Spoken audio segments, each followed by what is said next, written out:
A futuristic ninja that has a slice and dicing tonfa? You have robot animal buddies and small droids to help you save Eurasia from an evil dictating sorcerer? That has to be one of the most cool and original concepts if you ask me. Strider was definitely Capcom's answer to a ninja celebrity during the days of the NES, the Super Nintendo, and the Sega Genesis. I mean, Konami had the Ninja Turtles, Tecmo had Ninja Gaiden, Square had Final Fantasy, with the ninja character job that is, and Sega even had Shinobi. So you would think Strider Hiryu would be more wide-stretched to get critical acclaim amongst the gaming public. There's no excuse for Strider not being more wide-stretched when there's only 2 games in the series, only. I'm not kidding. There's only 2. And if you ask me, this series definitely needs a reboot, and it should be more public domain than it already being in an underrated one.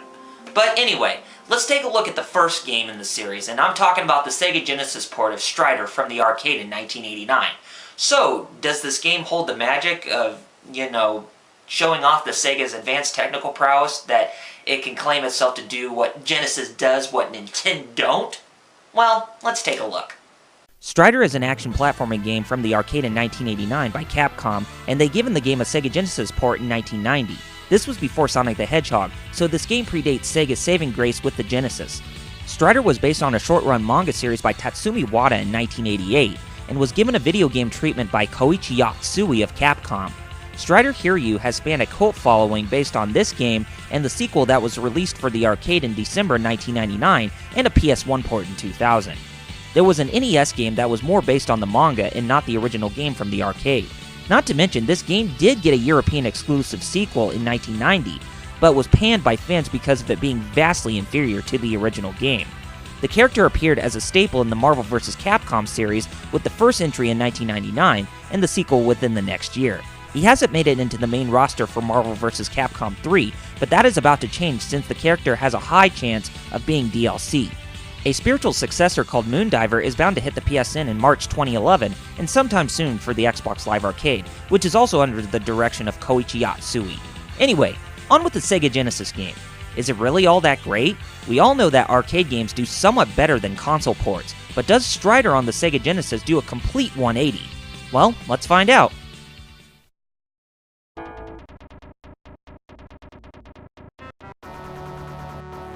Set in a dystopian future in the year 2048 AD, an evil dictating sorcerer by the name of Grandmaster has ruled over Earth with his dastardly leadership.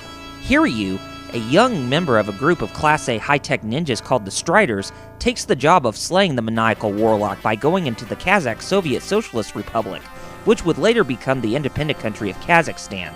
Will peace be brought from destroying the dictator's rule? Well, you'll have to play the game to find that out now, won't you?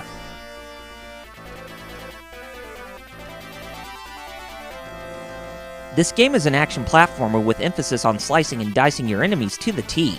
You play as the young ninja Strider Hiryu, as he must travel through 5 levels to try and bring down the Grandmaster from unleashing his wrath upon Earth. As you go through the levels, you move forward and jump up onto platforms to make your way to the end of the stage, and you will fight enemies by using a tonfa-like plasma sword called Cypher. Some of those enemies in the game are Soviet soldiers and robotic droids that follow the rule of the Grandmaster. The 5 levels consist of the Kazakh Republic, the Siberian Wilderness, the aerial ship Balog, the Amazonian jungle, and the Grandmaster's lair called the Third Moon. As you can see, it's a pretty short game, and you can get through it in under 20 minutes if you minimize the amount of deaths you obtain. However, short and sweet is a good combination at times. Going through the 5 levels will lead you one step closer to reach the final battle against Grandmaster, and the dystopian future will be saved by you, young ninja.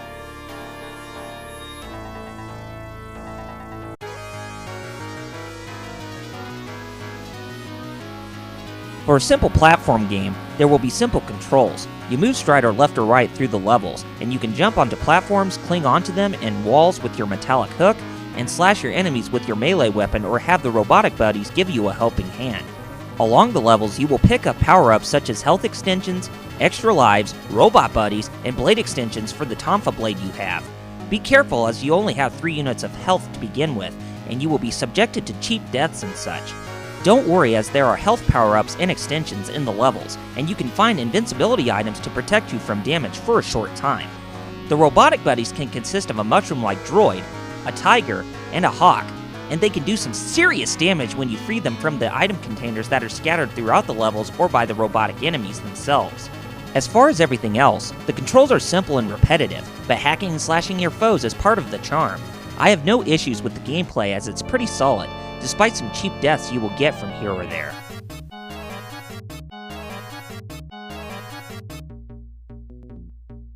Some may say that the graphics for a home console port is inferior to its arcade original. While that is true, Strider is the complete opposite of that. The original arcade game was a 16-bit game itself, and the Sega Genesis port comes perfect in matching the visuals in every way. The color of the characters, enemies, the levels, and the attention to detail in the designs are incredible. Not to expect anything less from Capcom when it comes to just about anything. But the animations aren't that smooth with the sprites in the Sega Genesis version when compared to the original, but it isn't a bad thing when you look at this game's good qualities.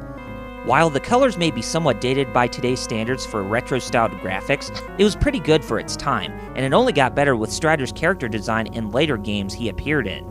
Other than that, the game has really good visuals that are inspired by the manga. It certainly was something that Genesis did what Nintendo didn't in 1990 before the Super Nintendo arrived, so Sega had every right to brag about that at the time.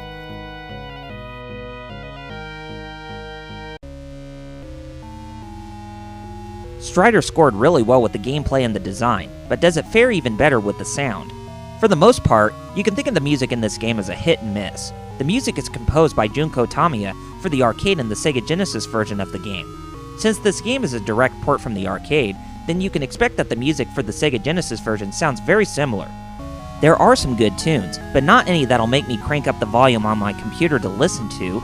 The only one that I can think of that is great to listen to is Strider's theme at the beginning of the first level on the arcade version, and that is saying a lot on that part.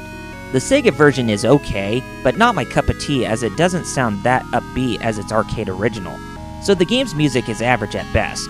The sound effects are nicely done as they are completely different from any type of action or platforming game in general, so it scores big right there. All in all, the sound category is good, but not without its flaw of having some average music.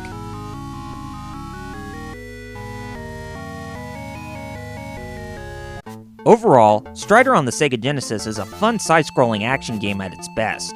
Sega may have started out with cult classics like Altered Beast, but Capcom's Strider gave a great push for the console by giving birth to a gem of an arcade port. However, which is the better version?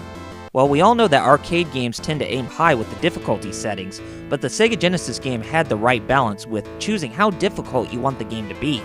While it may be an underrated franchise that should be more public domain, this game should never be forgotten by giving us a character that would spawn a huge following in many games that would come on down the line. If the arcade version or the Sega Genesis port hits the Virtual Console, buy it. It is that good. This is Double RPG with a retro game review, and I'll catch you next time. Later, gamers!